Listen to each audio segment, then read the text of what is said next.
So if you're having odd problems with your electrical system, blinker's not quite working right, like the horn starts beeping at random, the doors start unlocking and locking themselves, the engine stops running when you're driving the car, maybe the fuel pump turns on, won't turn off and it burns out, or the power windows won't work, or maybe the car cranks but it won't start. All these gremlins may be coming from this TIPM. The acronym is Totally Integrated Power Module. The TIPM right here.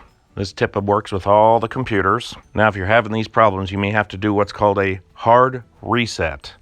You'll need to remove your TIPM and take the positive and negative leads from your batteries and clamp them together. Some people will use a zip tie to hold them together. I just use the vice grips. You need to leave it for a couple hours. I usually leave it overnight. Once they're clipped together, we'll pull the battery out. The TIPM unclips and then pivots sideways. Under this TIPM are about 7 big, huge plugs. Just take your time and unplug these.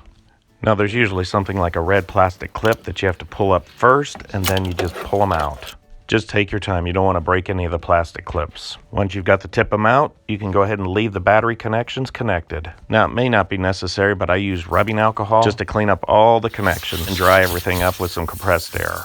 If you see some corrosion, just get it cleaned up. I like to use dielectric grease just to make sure that the contacts stay clean. This silicone grease is safe for electronics and it says it right on the tube. I use DC-40, Dow Corning 40. It doesn't conduct electricity. It's really good for your battery terminals. Then after I let it sit overnight, I can put everything back together.